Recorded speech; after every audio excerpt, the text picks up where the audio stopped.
بسم الله الرحمن الرحيم. اهلا بكم حبايب. النهارده باذن الله هنعمل اكله بسيطه من الرز البايت اللي طبخينه قبلها بيوم. طبعا بنيجي نسخنه، ما حدش بيرضى ياكله تاني يوم، بنضطر نرميه.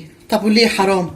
نعمل فيه ايه؟ هنعمل منه حاجه بسيطه انها تفتح النفس، عيالنا ياكلوها ومننا احنا برضو بناكلها وبتبقى جميله جدا. تعالوا مع بعض نشوف هنعملها ازاي. طبعا احنا عندنا الرز بايت من امبارح محطوط في التلاجة زي ما انتوا شايفينه كده. اي رز ابيض، رز بشعريه، رز محمر، ده رز واحده وواحده، وبصل اخضر وبيض وقطعه زبده. هو ده اللي هنعمل بيه. هناخد قطعه الزبده في قلب الحله ونحطها على النار. على ما الزبده تبدا تسيح على النار هنكون خرطنا البصل.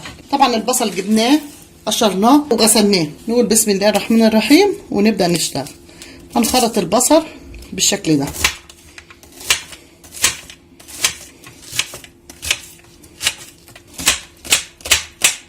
وممكن لو مفيش بصل اخضر يتعمل بصل عادي، بس البصل الاخضر بيديله طعم حلو.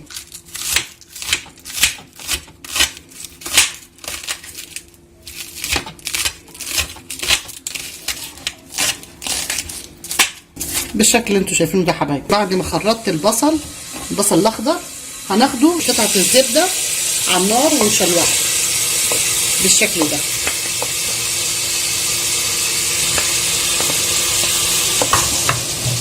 نقلبه يعني يا دوب يشلوح شويه بالشكل اللي انتوا شايفينه ده.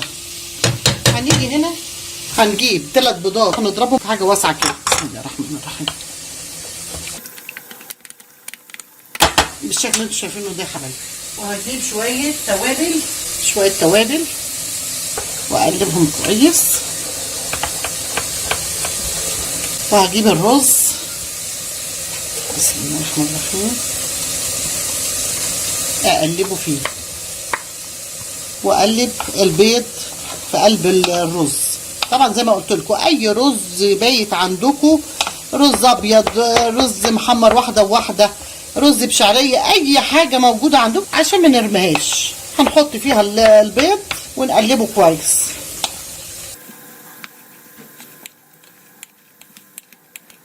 بالشكل اللي انتوا شايفينه ده حبايبي.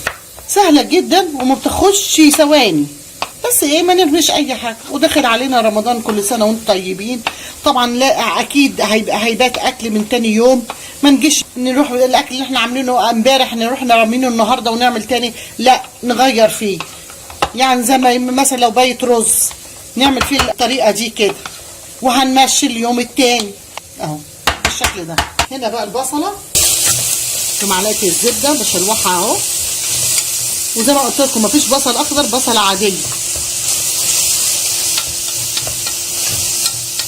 او مش هنسيبها تتحمر، لا تدي الكدلان بس زي ما انتوا شايفين كده.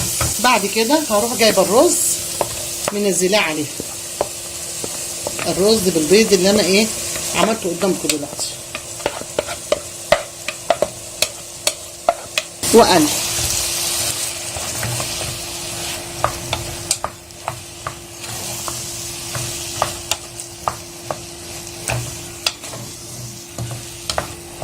هدنيني كده ايه مخليه شويه يشلوح كده مع البصله والبيض يكون استوى زي ما انتوا شايفين يا حبايبي. قلبته لغايه ما البيض استوى. هروح حاطه ريحه ايه ملح على فلفل اسود صغننين كده، حاجه بسيطه كده، واروح مقلبه. ويا ريت وانتوا بتعملوا الوصفه دي تعملوها في تيفال، اي حاجه ما بتلزقش بالشكل اللي انتوا شايفينه ده حبايبي. وهنفضيه بقى ايه في قالب زي كده. هفضي الرز في قلب القالب. بسم الله الرحمن الرحيم. طعمه جميل جدا وتغيير، وغير كده استفدنا من الرز بدل ما نرميه خساره. اي رز عندكم بايت نعمل بيه الوصفه دي، جميله جدا وتوفر معانا وهتتاكل. ليه؟ احنا متعودين الرز اللي البيت محدش بيرضى ياكله، بنضطر ايه نرميه. طب وليه؟ ما حرام. ومفلفل وجميل، يعني مش عجن ولا اي حاجه، لا مفلفل وزي الفل بالشكل ده. نعمل كويس عشان ايه ينزل القالب زي ما هو كده. وهنقلبه في الطبق زي ما انتوا شايفين يا حبايبي. ونجيب الطبق نكفيه كده اهو. بسم الله الرحمن الرحيم. ونروح قلبين الايه القالب بالشكل ده. يطلع بالمنظر اللي انتوا شايفينه ده حبايبي. وده قالب الرز بالبيض على طريقة مطبخ ماما بطة، سهل جدا. نحط له كده بصلاية كده من فوق. لو عجبكم الفيديو اشتركوا في مطبخ ماما بطة واستنوني في فيديو جديد، واعملوا لي لايك وشير، والسلام عليكم ورحمة الله وبركاته.